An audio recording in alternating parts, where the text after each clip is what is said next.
research on possible relationship between economic growth and crime increase in the gold industry. I've taken that as a case study. And to do this, I've formulated the following problem statement. Is there any relationship between economic growth and increase in crime? And to find this out, I've done a case study on IAMGOLD, Rosebel Gold Mine, Suriname. And I've done this in the district of Brokopondo, that's the interior of Suriname. And first, I analyzed the data of RGM, Rosebel Gold Mines. After that, I analyzed the economic data of the General Office of Statistics and the financial statements of the Ministry of Finance of Suriname. And at last, I analyzed the data of the Police Department of Suriname. Before moving on further to the case study, I think that first we have to give some lights on the two terms, economic growth and crime. Mention that I don't have taken all the aspects of economic growth to do this research.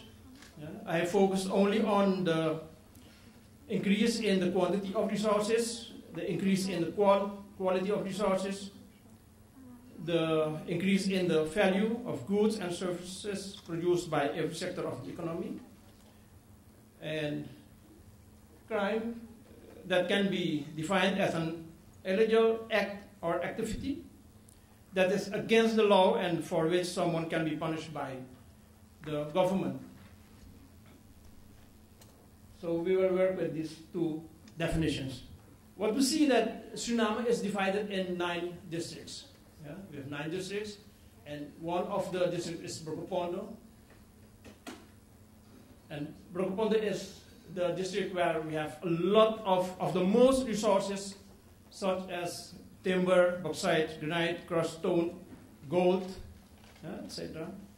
And what we see for decades, both local and international companies are active in this district in exploring these natural resources, and they earn millions of US dollars. RGM has been the largest investor in Brokopondo for some years, yet there has been no economic development in this district for a long time. But now a study that is done by Annaluz ten Pas shows that there have been some economic progress in this district in the past 3 to 4 years. There are more supermarkets, more gas stations, bakeries, and cassava mills is here, chicken breeders, barber shops, more tourist camps, things like that. You see the economic progresses, the visible economic progresses. Yeah? The government, know that the one I've mentioned before, they are all examples of private investments. The government has also made some progress in this district, such as paving the roads, building high schools, boarding for children, civic center, central registry office, etc. And RGM has also financed several projects in Brokopondo. And what you see is that the average gold production increased from about some 30 kilos a year in 1985 to some 20,000 kilos a year now. Yeah? And the average gold production of Rosebel Gold Mines, Suriname, is some 11,500 to 12,000 kilos a year. Yeah? And this means more income for the government to realize economic development. As you can see here, you see the grow here. In 2009, the transfer from Rosebel Gold Mines to the government was 133 million SRDs. SRD is for Suriname dollars. In 2010, we see 256 million SRD. 2011, 317 million, and in 2012, some 560 million Suriname dollars. And as I said before, I focus on the three paraphrases of the definition of economic growth. After analyzing the data, we may state the following. RGM has profited from the favorable gold price developments in the world trade market. They expanded the production and they made great investments to get resources of the best quality. The transfers from RGM to the government of Suriname have certainly ensured that economic growth has been always positive in recent years. And this means that RGM makes a significant contribution to the GDP of Suriname. We also see that RGM has created a great spin-off, especially in Brokopondo, where they are doing their activities.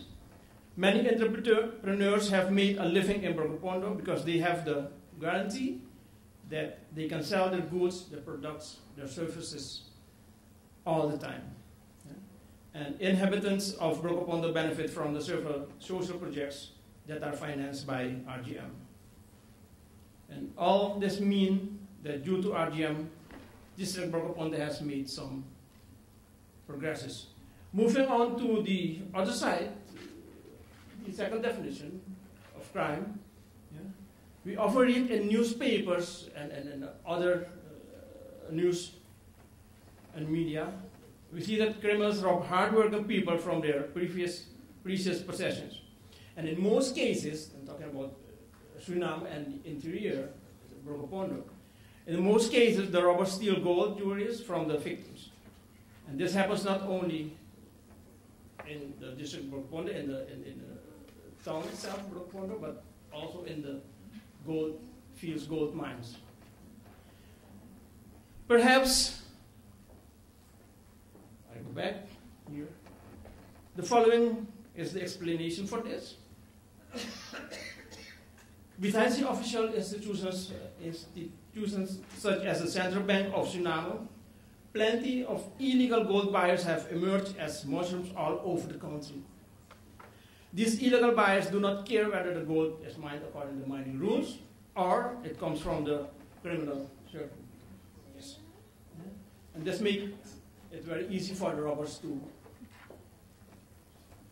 sell their golds and put it in cash. We see here the increase of crime in Suriname. Check the period here, start from 2010, somewhere there, moving on further. We can conclude that there are visible economic progress in Brokopondo in the last 3 to 4 years. And counting back, you see that it started right here, somewhere in 2010, 2011. And the economic growth, we have already seen that. Let me see if I have, here you can see. This is the economic growth, and here is the graph.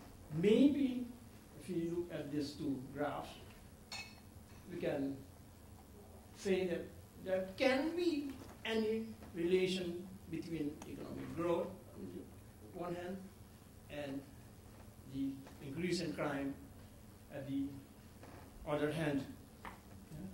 But I think that further study has to be done to determine whether this conclusion can be generalized or not. In a new study, all the other aspects which were not mentioned in this study, I think that all the other aspects should be carried in this other study to see if this conclusion can be generalized. That's it.